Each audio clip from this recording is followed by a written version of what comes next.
Hi guys, how are you doing today? I hope you are doing great. In today's video, I'm going to make you practice because every single day I come up with the topic and I make you practice. Because I believe in practicing, that's why I make you practice. Because without practicing, you cannot become fluent in English.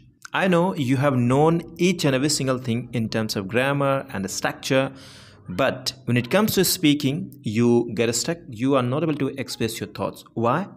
Because you don't practice regularly and you don't practice according to situation. That's why you fumble and you won't be able to speak in English. That is why just I come up with the topic and I make you practice. So what you have to do is you have to watch this video till the end so that you can get benefit of this. Okay, so now let's get started. The first topic would be 2-bit. 2-bit का मतलब होता है दो कौड़ी की। क्या होता है गाइस, कई बार हम हिंदी में ऐसे कहते हैं जैसे मैं दो कौड़ी इंसान से बात नहीं करना चाहता। तुम एक दो कौड़ी के इंसान हो, वह दो कौड़ी की इंसान निकली। मैं तो उसे अच्छा समझता था लेकिन वो तो दो कौड़ी की इंसान निकली।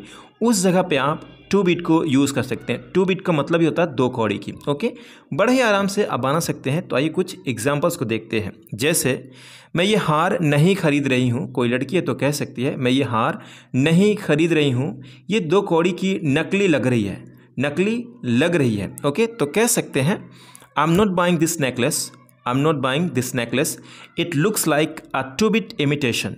यहाँ पे लुक्स लाइक इसे प्रेजेंट इंडेफिनिट टेंस में यूज़ किया जाता है। आप इट इज़ लुकिंग नहीं कहेंगे, ठीक नहीं लगता। ओके, आप इसे प्रेजेंट इंडेफिनिट टेंस में ही कहेंगे। जैसे ऐसा लगता है कि तुम बेकार हो, ऐसा लगता है कि वह कुछ नहीं जानती है, तो इट लुक्स लाइक काफ़ी यूज़ करते हैं लोग, तो आप इसे यूज़ कर सकते हैं। ओके, तो यहाँ पे हिंदी पे आपको नहीं जाना बल्कि सिचुएशन को समझते हुए आपको ट्रांसलेट करना है, बनाते रहना। ये शर्ट की क्वालिटी बहुत ख़राब है, ये किसी दो कौड़ी की दुकान से होंगी। The quality of the shirts is terrible, they must be from a 2-bit shop. उस सस्ती घड़ी पर अपना पैसा बर्बाद मत करो, यह एक हफ्ते में टूट जाएगी। उस सस्ती घड़ी मतलब दो कौड़ी की घड़ी पर अपना समय बर्बाद मत करो, यह एक हफ्ते में टूट जाएगी। Don't waste your money on that 2-bit watch, it will break in a week, it will break in a week.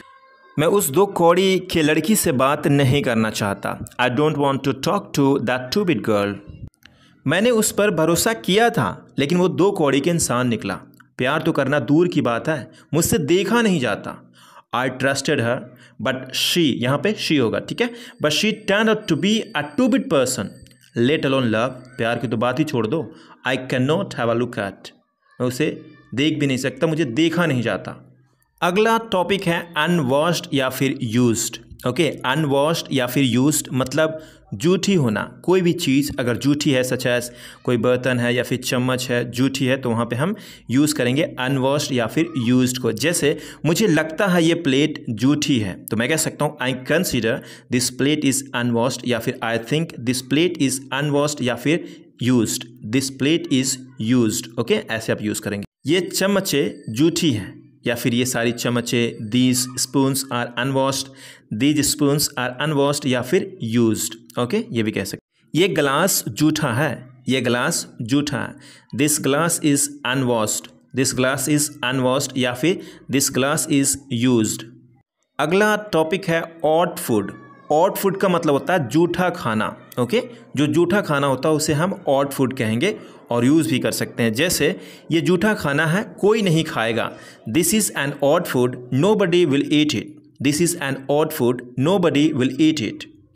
यहाँ पर जूठा खाने की आदत किसी को नहीं है, यहाँ पर मतलब over here. Okay, over here, no body has the habit of having an odd food. Okay, nobody has the habit of having an odd food. यहाँ पे हैबिट ऑफ को भी बहुत ज़्यादा यूज़ किया जाता है हैबिट को बताने के लिए। ओके, और भी चीज़ें हैं, और भी जो चीज़ें हैं उसे भी आप यूज़ कर सकते हैं। ओके, या फिर हैबिट ऑफ को भी यूज़ करिए, इसे भी काफ़ी लोग यूज़ करते हैं। जैसे मुझे तुमसे बात करने की आदत नहीं है, तो मैं कह सकता हूँ I don't have the habit of talking to you, I don't have the habit of talking to you, हम ऐसे भी बोल सकते हैं।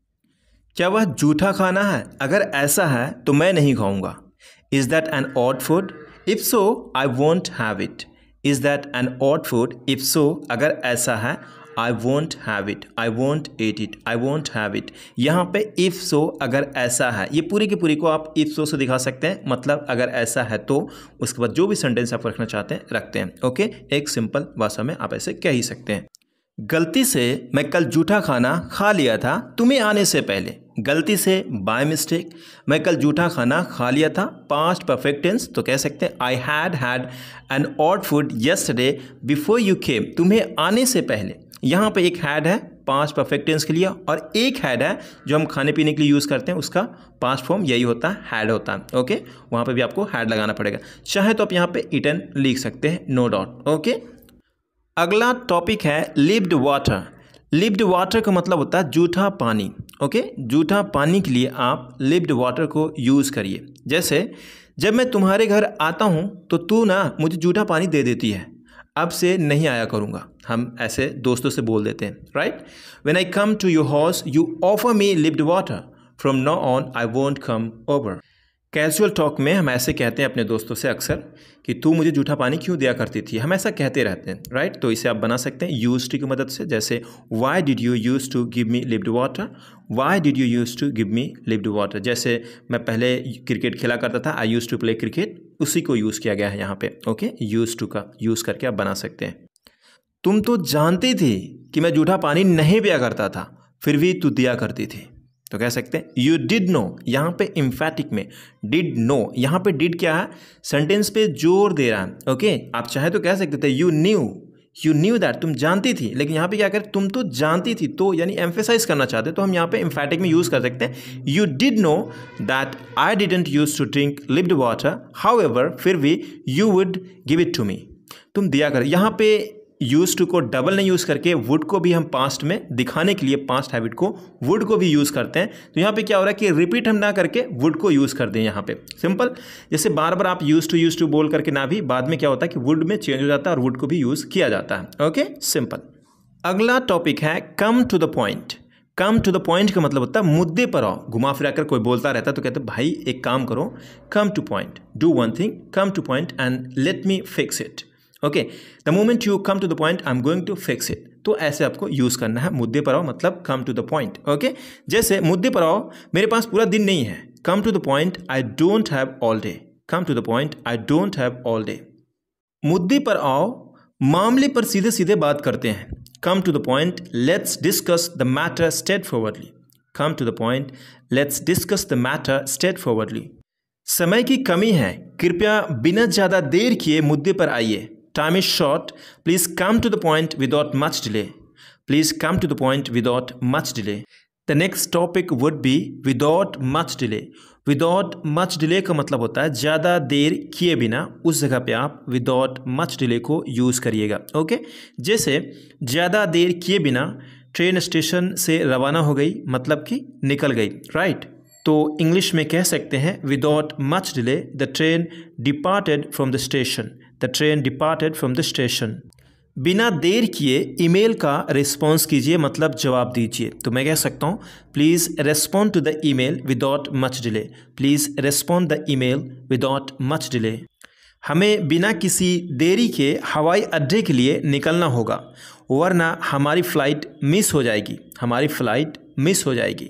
तो मैं कह सकता हूँ we will have to leave for the airport without much delay, और we will miss our flight. यहाँ पे कह सकते हैं और एल्स या फिर अदरवाइज सभी चलता, और का भी मतलब होता है वरना। ओके, इस सेंस में यूज़ किया जाता, या फिर आप कह सकते हैं अदरवाइज या फिर और एल्स, या फिर एल्स भी कह सकते हैं, मतलब वरना। Okay, the next topic would be at a glance. At a glance का मतलब होता है एक नज़र में, उस जगह पे आप एट ए ग्लैंस कहते हैं। जैसे मैंने उसे एक नज़र में पहचान लिया, I recognise her at a glance, I recognise her at a glance. Okay, मुझे उससे एक नज़र में प्यार हो गया, I fell in love with her at a glance, I fell in love with her at a glans.